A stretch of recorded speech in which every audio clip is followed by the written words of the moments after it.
The knock on my door that Saturday morning wasn't the polite kind of greeting you'd expect from a neighbor. It was sharp, impatient, and carried the tone of someone who believed they owned the place. When I opened the door, the HOA president stood there, clipboard tucked under his arm, his chest puffed out like he was about to deliver a final verdict. Without so much as a hello, he launched into a list of supposed violations. He pointed at my flower beds, claiming they were messy and inconsistent with neighborhood standards. Then he gestured toward my fence, declaring it was several inches higher than what was permitted. Even the muted color of my shutters, which blended nicely with the house, was labeled non-compliant. The man spoke with the air of someone who thrived on intimidation, his voice dripping with condescension. I listened quietly, letting him finish his rehearsed speech. But the moment he leaned closer and warned that repeated violations could give the HOA grounds to seize the property, I understood this was more than neighborly nitpicking. It was a power play. I didn't react with anger, only calm curiosity. If this president thought he could bully me into submission, he was about to learn a very different lesson. Within a week, the mailbox was overflowing with official-looking envelopes, each one stamped with bold lettering meant to intimidate. The notices were filled with accusations, claims that my landscaping failed to meet community standards, that my fence required immediate removal, and that I now owed thousands of dollars in fines. The language grew harsher with every letter, escalating from recommendations to outright threats of foreclosure. It was clear the HOA president wasn't simply enforcing rules. He was running a campaign of pressure, hoping I'd cave under fear. Neighbors began to notice the frequency of the letters, whispering in hushed tones about the president's fixation on me. A few quietly warned me he had bullied others into compliance, often targeting those who didn't know their rights. Most had chosen silence, afraid of retaliation. I, however, was not most people. Instead of responding in panic, I carefully collected every piece of correspondence. I logged the dates, photographed the envelopes, and organized everything into neat files. I also began recording the HOA meetings, capturing the president's rants where he exaggerated my so-called violations.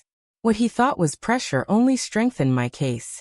With every threat, he was writing his own downfall, and I was more than ready to let him. One evening, just as the sun dipped below the rooftops, I heard footsteps crunching across my driveway. When I opened the door, there stood the HOA president, clipboard in hand, acting as if he owned the property. Without invitation, he marched across the lawn, muttering about an inspection he was there to conduct. His voice was louder than necessary, clearly meant for the neighbors who had peeked out from their curtains. I stepped outside, blocking his path, and reminded him firmly that he was trespassing. Instead of retreating, he smirked and puffed up his chest, insisting the HOA bylaws granted him authority to inspect community assets. Calmly, I asked him to cite the exact statute that allowed him to walk into my yard uninvited. For a brief moment, his confidence faltered, and he stammered before repeating the same vague claims. He tried to recover by threatening that if I didn't comply, the sheriff would be called, and my home would soon belong to the HOA. I didn't raise my voice. I didn't need to. I simply shut the door with a faint smile, leaving him to stew in his own arrogance. He had no idea the battle he wanted was one I had spent my life winning. A few days later, a thick envelope arrived by certified mail. Inside was a notice of foreclosure, complete with stamped paperwork from an attorney who, at first glance, seemed official. But as I read through the documents, it became glaringly obvious they were riddled with errors. The language was sloppy, the statutes cited didn't even apply to my property, and there was no legitimate covenant binding my home to their authority. It was a laughable attempt at legal intimidation. And yet, I knew most homeowners without legal training would have been terrified. That was exactly what the HOA president was counting on. Instead of reacting, I spread the documents across my desk and began taking notes.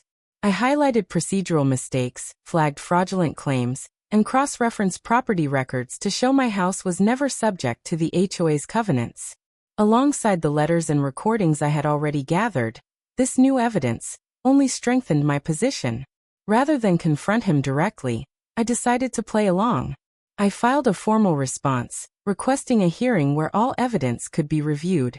The president and his attorney would expect another nervous homeowner walking in, overwhelmed and unprepared. What they were going to get was something far different. The hearing day arrived with an almost theatrical atmosphere. The HOA board members sat in a row, their faces set with smug certainty. The president leaned back in his chair, arms crossed, wearing the same self-satisfied grin I had seen when he first knocked on my door. Beside him sat his attorney, shuffling through a stack of poorly prepared documents that looked far less intimidating under the sterile lights of the meeting room. They spoke first, rattling off accusations as if the decision had already been made, their tone dripping with arrogance. When it was my turn, I rose calmly, carrying a neatly organized binder. I began by laying out the timeline of harassment. Every letter, every notice, every trespass recorded in full detail. Murmurs spread through the room as I methodically dismantled their claims, one by one. Then I revealed what they had failed to consider. I was not just a homeowner, but a sitting federal judge. The room fell silent. The president's smirk vanished instantly, his face draining of color as he realized the weight of his actions. The attorney froze, fumbling with papers that suddenly seemed useless. In that moment, the entire board understood the game they thought they were playing was already over. In the weeks that followed the hearing, the entire dynamic of the neighborhood shifted. The once overbearing HOA president, who had strutted around like a king, suddenly disappeared from sight. Word spread quickly that he had resigned from his position, citing personal matters. Though everyone knew the real reason, his arrogance had finally caught up with him. The attorney who had filed the bogus foreclosure withdrew quietly, desperate to avoid sanctions that could stain his career. Without its loudest enforcer, the HOA board lost its bite, and the community finally began to breathe again. Neighbors who had once kept their heads down started approaching me, cautiously at first, then with growing confidence. They shared stories of intimidation, fines for trivial things, threats of property seizure, and endless harassment. With my guidance, they realized they had more rights than they had been led to believe. Slowly, the neighborhood transformed from a place ruled by fear into one of cooperation and transparency. As for the former president, he avoided me completely. If our paths crossed, he would lower his gaze, as though even eye contact might expose him further. I didn't need to pursue him legally, his downfall was already complete. My home remained exactly where it belonged, untouched, and stronger than ever.